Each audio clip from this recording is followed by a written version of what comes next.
அனைவருக்கும் வணக்கம். 8ஆம் வகுப்பு இயல் 7. இன்றைக்கி என்ன படிக்க போகிறோன்னா, பாரத ரத்னா எம்ஜி ராமச்சந்திரன் உரைநடை, இலக்கணம் வல்லின மிகுமிடங்கள் மிகா இடங்கள். பாருங்கள், பாரத ரத்னா எம்ஜி ராமச்சந்திரன் இவரை பற்றி தேர்வு நோக்கில் நம்ம என்ன தெரிஞ்சுக்க போகிறோம் அப்படின்னா, காமராசர் காலத்தில் தொடங்கப்பட்ட மதிய உணவு திட்டம் சத்துணவு திட்டமாக விரிவுபடுத்தினார். புரட்சித் தலைவர் என அழைக்கப்படுபவர் எம்ஜிஆர். 1988 பாரத ரத்னா விருது வாங்கினார். இந்திய அரசு இவருக்கு வழங்கியது. இந்திய அரசின் மிக உயரிய விருது பாரத ரத்னா. இதை இந்திய மாமணி அப்படின்னு சொல்லலாம். மதுரையில் 5ஆம் உலக தமிழ் மாநாடு இவர் தான் நடத்தினார். இப்போ இந்த உரைநடைக்கான மதிப்பீடு படிக்கலாம்.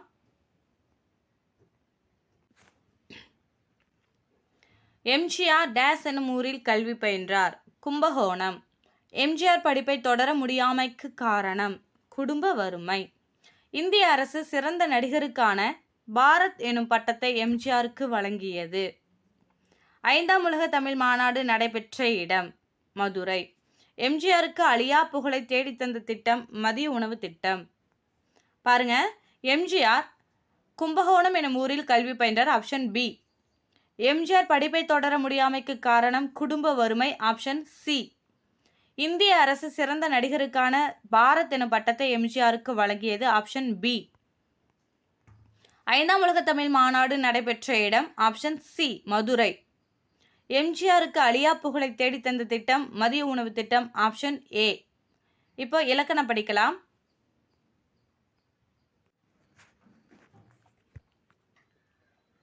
இலக்கணம் வல்லின மிகுமிடம் மிகா இடம். வல்லின எழுத்துனா என்னன்னு உங்களுக்கு தெரியணும். வல்லின எழுத்துக்கள் என்னென்ன? கசட தபர. மெல்லின எழுத்துக்கள் ஞனன நமன. இடையின எழுத்துக்கள் எரள வளல. இங்கே நம்ம பார்க்க போகிறது வல்லின எழுத்து தான். அது எந்த இடத்துல மிகும், எந்த இடத்துல மிகாது. ஏன் வல்லின எழுத்து மிகுணும் அப்படின்னா, பாருங்க, ஒரு எடுத்துக்காட்டு சொல்கிறேன். மண் வெட்டி கொண்டு வா. இது ஒரு உதாரணம். அடுத்ததா, மண் வெட்டி இக்கு வல்லின எழுத்து மிகுந்திருக்கு, கொண்டு வா. இங்க பாருங்க, மண் வெட்டி கொண்டு வாங்கிறதுக்கும் மண் வெட்டி கொண்டு வா அப்படிங்கிறதுக்கும் வித்தியாசம் இருக்கு. பொருட்கள் மாறுபடும். என்னன்னா, மண் வெட்டி அப்படின்னா மண் வெட்டிங்கிற அந்த கருவியை கொண்டு வான்னு அர்த்தம். First one. ரெண்டாவது ஒன்று என்னன்னா, மண் வெட்டி கொண்டு வா அப்படின்னா மண்ணை வெட்டி எடுத்துக்கிட்டு வா அப்படின்னு அர்த்தம். இந்த ஒரே ஒரு இக்குங்கிற இந்த வல்லின எழுத்தை நான் பயன்படுத்தினதுனால இந்த ரெண்டு தொடர்களுக்கான அர்த்தங்கள் மாறுபடுகிறது. அதுதான் வல்லின எழுத்து எந்த இடத்துல பயன்படுத்துகிறோமோ அதற்கேற்றாற் போல அதனுடைய அர்த்தங்கள் மாறும். அதுக்காக தான் வல்லின எழுத்து எந்தெந்த இடத்துல மிகும், எந்தெந்த இடத்துல மிகாதுங்கிறது நம்ம தெரிஞ்சு வச்சுக்கணும். நம்ம தவறாக பயன்படுத்திட்டோம் அப்படின்னா அந்த இடத்துல அர்த்தமே மாறி போயிடும். அதுக்காக இந்த வல்லின எழுத்து எந்த இடத்துலலாம் மிகும், எந்த இடத்துலலாம் மிகாதுன்னு தெரிஞ்சுக்கணுங்கிறதுக்காக இந்த இலக்கணத்தை நமக்கு கொடுத்துருக்காங்க. அப்படி வல்லின எழுத்து மிகும் இடத்துல எந்தெந்த எழுத்துக்கள், வல்லின எழுத்து 6 எழுத்து இருக்குது, கசர தபர. இதில் 4 எழுத்தில் மட்டும்தான் மிகும். டா எழுத்தும் ரா எழுத்தும் மிகாது. இது வரவே வராது. டாவும் ராவும் வராது. கசதப எழுத்துக்கள் தான் வரும். அதுவே 13 இடம் சொல்லியிருக்காங்க. அது என்னென்னு ஒன்றொன்னா பார்க்கலாம். பாருங்க, சுட்டுத்திரிவு, அந்த இந்த அதில் வல்லின எழுத்து மிகும். அந்த பக்கம், இந்த கவிதை. இப்போ பா எழுத்து இருந்துச்சுன்னா இப்பு, கா எழுத்து இருந்துச்சுன்னா இக்கு. சரி, எந்த எழுத்து இருக்கோ அந்த ஒரு மெய் எழுத்து தான் பக்கத்தில் வரும். கசதப எழுத்து தான் வரும். சரிங்களா? சுட்டுத்திரிவில் அந்த இந்தக்கில் வல்லினம் மிகும். அடுத்தது வினா திரிபு. எந்த திசை, எந்த சட்டை. அப்போது அந்த இந்த 3லையும் வல்லின எழுத்து மிகும். அடுத்தது பாருங்க, 2ஆம் வேற்றுமை ஐ வெளிப்படையாக வரும். வெளிப்படையாக வர இடத்துல வல்லின எழுத்து மிகும். தலையை காட்டு, பாடத்தை படி. அப்போ ஐங்கிற எழுத்து எங்கெல்லாம் வருதோ, வெளிப்படையாக வருதோ அங்கெல்லாம் வல்லின எழுத்து மிகும். 4ஆம் வேற்றுமை கு, எங்கெல்லாம் வெளிப்படையாக வருதோ அங்கெல்லாம் வரும். எனக்கு தெரியும், அவனுக்கு பிடிக்கும். அப்போது அந்த, இந்த, எந்த, அடுத்ததா ஐ கு 2 எழுத்து. சரிங்களா? வேற்றுமையில் ஐயும் கூவும் 2 4. அடுத்தது பாருங்க, இகரம் வினைச்சத்தில் வரும். ஓடி களைத்தான், எழுதி பார்த்தான். இகர எழுத்து வரும் பொழுது வினையெச்சமாக இருக்கும் பொழுது அந்த இடத்துல வல்லினம் மிகும். உகரம் நம்ம ஏற்கனவே பார்த்தோம். வினையெச்சம்னாலே ஈ எழுத்தோ ஊ எழுத்தோ வரும். அப்படி வந்தாலே அது வினையெச்சம். சரிங்களா? வினையெச்சத்தில் பாருங்கள், உகரத்தில் வன்தொடர் குற்றியல் உகரம் நம்ம படித்தோம் இல்லையா, அதில் வரும். பெற்றுக்கொண்டேன், படித்து பார், இகரத்தில் வரும், உகரத்தில் வரும். அடுத்தது ஈறுகெட்ட எதிர்மறை பெயரெச்சம். எதிர்மறை பெயரெச்சத்தின் இறுதி எழுத்து கெட்டு வருவது. செல்லா காசு, எழுதா பாடல். உவமை தொகையில் வல்லின எழுத்து மிகும். மலர் பாதம், தாய் தமிழ். உருவகத்திலையும் வல்லினம் மிகும். தமிழ் தாய், வாய்ப்பவளம். சரிங்களா? உவமை உருவகம் ரெண்டுலையுமே வல்லினம் மிகும்.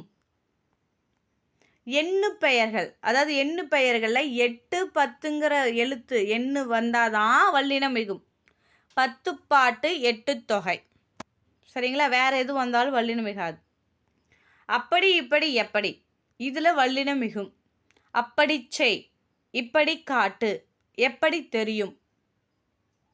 திசை பெயர்கள் 4 திசை இருக்கு இல்லையா, அதில் வல்லினம் மிகும்.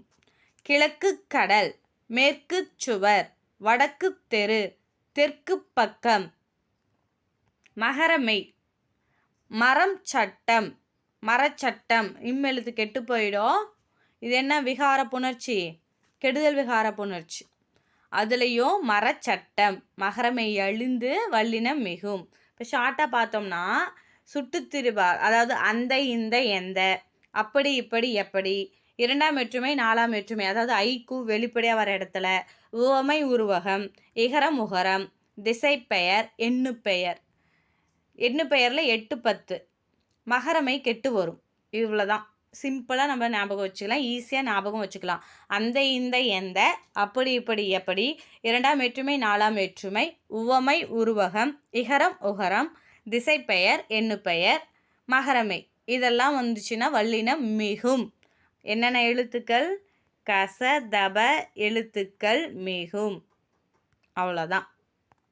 இப்போ வல்லினம் மிகா இடங்கள் எதுலெல்லாம் வல்லினம் மிகாது? இதில் ஒன்று தெரிஞ்சுக்கிட்டா கூட போதும். இந்த வல்லினம் மிகும் இடத்துல இதை தெரிஞ்சுக்கிட்டா கூட, இதை தவிர வேற எதுவாக இருந்தாலும் வல்லினம் மிகாதுன்னு நினச்சி நீங்கள் விட்டுறலாம். ஏதாவது ஒன்று வல்லினம் மிகுங்கிறத தெரிஞ்சுக்கோங்க, இல்லைன்னா வல்லினம் மிகாதுங்கிறத தெரிஞ்சுக்கோங்க. சில நேரங்களில் ரெண்டுமே தெரிஞ்சுக்கிட்டு குழப்பமாகிக்க வேண்டாம். ஏதாவது ஒன்று தெளிவாக தெரிஞ்சு வச்சுக்கிட்டா போதும். அது இல்லைன்னா இதுதான் அப்படின்னு சொல்லி நீங்கள் போட்டுட்டு வரலாம். இருந்தாலும் நான் உங்களுக்கு வல்லினம் மிகா இடத்த சொல்கிறேன். எழுவாய் தொடரில் வல்லினம் மிகாது. தம்பி படித்தான், யானை பிளிரியது. அது, இது, எது வல்லினம் மிகாது. அது சென்றது, இது சிறியது, எது கிடைத்தது. பெயரெச்சம் வினையெச்சத்தில் வல்லினம் மிகும். சரிங்களா? பெயரெச்சத்தில் மிகாது. பெயரெச்சம் எதிர்மறை பெயரெச்சத்தில் வல்லினம் மிகாது. அங்கே ஈறுகட்ட எதிர்மறை பெயரெச்சத்துலையும் வினை எச்சத்துலையும் வல்லினம் மிகும்னு பார்த்தோம். அதான் சொன்னேன், நான் ஏதாவது ஒன்று தெரிஞ்சு வச்சுக்கிட்டா போதும். வினை எச்சத்தில் வல்லினம் மிகும், அப்போ பெயரெச்சத்தில் வல்லினம் மிகாது அப்படி நினச்சிக்கோங்க. எழுதிய பாடல், எழுதாத பாடல். வினைத்தொகை எழுதுபொருள், சுடுசோறு வல்லினம் மிகாது. படி எனும் முடியும் சொற்கள் முன் வல்லினம் மிகாது. எழுதும்படி சொன்னேன், பாடும்படி சொன்னார்.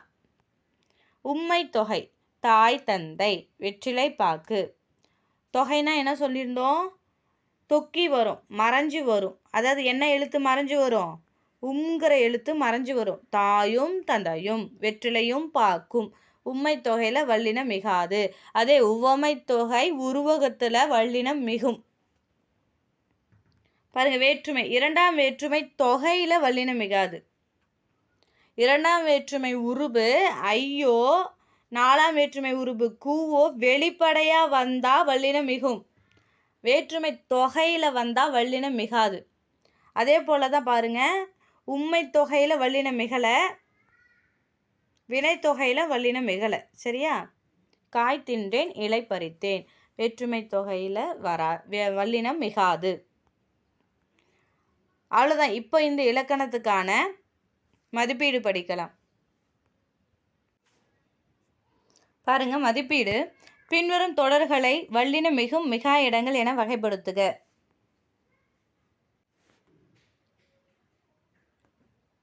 சுட்டுத்திரிபு வல்லினம் மிகும். நான் டிக் போடுறேன். வல்லினம் மிகும்னா டிக் போடுறேன், மிகா இடம்னா ராங் போடுறேன். திசை பெயர்கள் வல்லினம் மிகும். இப்போ சுட்டுத்திரிபுனா என்னென்ன வார்த்தை? அந்த, இந்த, எந்த அப்படிங்கிறது வினாத்திரிபு, அதுலேயும் வல்லினம் மிகும். சரிங்களா? அந்த, இந்த, எந்த வல்லினம் மிகும். சுட்டுத்திரிபுனா அந்த, இந்த வார்த்தை மட்டும்தான். வினாத்திரிபுங்கிறது எந்த. சரிங்களா? அதில் வல்லினம் மிகும். திசை பெயர்கள் வடக்கு, கிழக்கு, மேற்கு, தெற்குல 4 திசையிலுமே வல்லினம் மிகும். பெயரெச்சம் வல்லினம் மிகாது. அப்படின்னா எதில் மிகும்? வினையெச்சத்தில் மிகும். பெயரெச்சத்துக்கும் வினையெச்சத்துக்கும் எப்படி நம்ம வித்தியாசம் கண்டுபிடிப்போம்? ஆ எழுத்து தோன்றிய, வரைந்த, பழகிய அப்படின்னு ஆ எழுத்து வந்துச்சுன்னா அது பெயரெச்சம். அது ஓடி, களைத்து, ஈ எழுத்தோ ஊ எழுத்தோ வந்துச்சுன்னா அது வினையெச்சம். உவமை தொகை வல்லினம் மிகும். உம்மை தொகையிலையும் வல்லினம் மிகாது. உவமை தொகையிலையும் உருவகத்துலேயும் வல்லினம் மிகும். சரிங்களா? உவமை, உருவகம் வல்லினம் மிகும். உம்மை தொகையில் மிகாது. 4ஆம் வேற்றுமை விரி வல்லினம் மிகும். அதாவது கூ எழுத்து வெளிப்படையாக வந்தா, கூ எழுத்தோ ஐ எழுத்தோ வெளிப்படையாக வந்தா, சரியா, அது வல்லினம் மிகும். 4ஆம் வேற்றுமை விரி, விரினா வெளிப்படையாக. சரிங்களா? தொகைங்கிறது எப்படி நம்ம தொக்கி, மறைந்து அப்படின்னு சொன்னோம் இல்லையா, அந்த மாதிரி விரிங்கிறது வெளிப்படையாக. 2ஆம் வேற்றுமை தொகை, தொகையில் வல்லின எழுத்து மிகாது. வினைத்தொகை வல்லினம் மிகாது. உருவகம் வல்லினம் மிகும். எழுவாய் தொடர் வல்லினம் மிகாது. எதிர்மறை பெயரெச்சம் மிகாது. அதே ஈறுகட்ட எதிர்மறை பெயரெச்சம்னா மிகும்.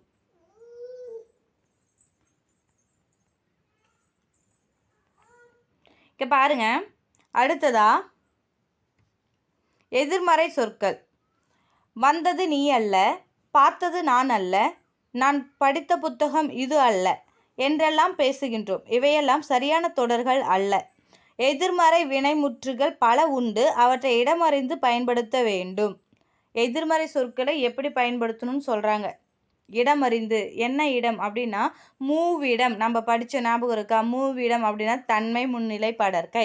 தன்னை குறிப்பது தன்மை, முன்னாடி இருக்கிறவங்களை குறிப்பது முன்னிலை, தன்னையும் முன்னாடி இருக்கிறவங்களும் இல்லாமல் யாரோ ஒருவரை குறிப்பது படற்கை. அதெல்லாம் நம்ம படித்தோம். இப்போ அதில் எப்படி எதிர்மறை சொற்களை பயன்படுத்த வேண்டும் அப்படின்னு சொல்கிறாங்க பாருங்க.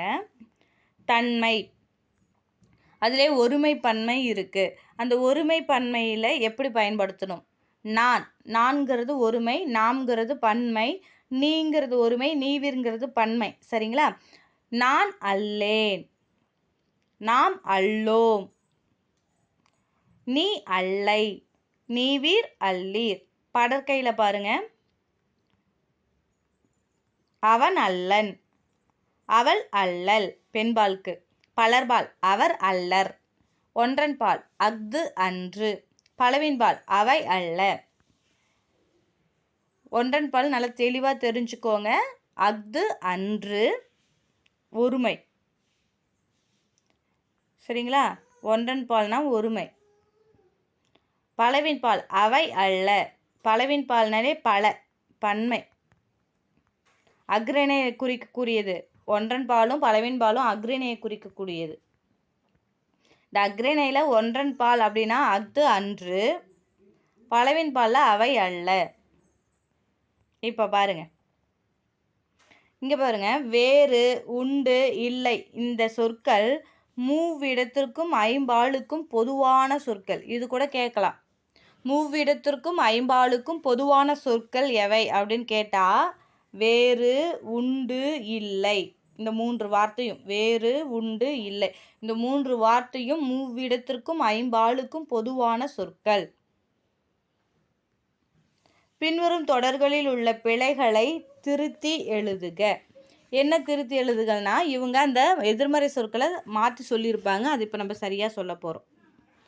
அதை செய்தது நான் அன்று. இந்த இடத்துல நான் அப்படிங்கும்போது உயர்திணையை சொல்லியிருக்காங்க. அன்றுங்கிறது அக்ரணியை சொல்லக்கூடிய ஒன்றான் பாலை குறிக்கக்கூடிய ஒரு சொல். அப்போ நான் அல்லேன். அடுத்தது பாருங்க, பானையை உடைத்தது கண்ணன் அல்ல. அல்லன் வரக்கூடாது. அவை அல்ல. இதுவும் அக்ரிணை குறிக்கக்கூடிய பன்மை சொல். அது தப்பு. அல்ல, அல்லன். ஆண்பால்ங்கிறதுனால அல்லன். மல்லிகை குளத்தில் பூக்கும் மலர் அல்லை. அல்லை பயன்படுத்தக்கூடாது. மலர் அன்று. அக்ரிணை. மலருங்கிறது அன்று. சரிங்களா? அந்த அந்த பிழைக்கு பக்கத்தில் இருக்கிற எழுத்தை வச்சு தான் ஆண்பால், பெண்பால், ஒன்றன் பால், தன்மை முன்னிலைப்படுறக்கு அதெல்லாம் ஞாபகம் வச்சு எழுதணும். சித்தர்கள் செயற்கையை விரும்பியவர்கள் அல்லோம். சித்தர்கள் இல்லைன்னா விரும்பியவர்கள் பலரை குறிக்கிறதுனால அல்லர். பகைவர் நீவீர் அல்லர். அல்லர் அல்ல. நீவீர் அப்படிங்கிறது முன்னிலையில் இருக்கிற பன்மையை குறிக்கிறதுனால அல்லீர். அதை செய்தது நான் அல்லேன். பானையை உடைத்தது கண்ணன் அல்லன். மல்லிகை குளத்தில் பூக்கும் மலர் அன்று. சித்தர்கள் செயற்கையை விரும்பியவர்கள் அல்லர். பகைவர் நீவீர் அல்லீர். அடுத்தது பாருங்க, சரியான எதிர்மறை சொற்களை கொண்டு நிரப்புக. தாங்கள் படிக்க வேண்டிய புத்தகங்கள் இவை அல்ல. இவை அப்படிங்கிறதுனால புத்தகங்கள். உங்களோடு வருவோர் நாம் அல்லோம். இங்கே ஓம்ங்கிறதுனால நம்ம நாம்ங்கிறத பயன்படுத்துகிறோம். மணிமேகலை செல்வ வாழ்வை விரும்பியவள் அல்லல். பெண்பால் அப்படிங்கிறதுனால அல்லல். ஈமைத்த பண்டங்கள் உடலுக்கு நன்மை செய்வன அன்று. இந்த நிலத்துக்கு உரிமையாளர் நீ அல்லை.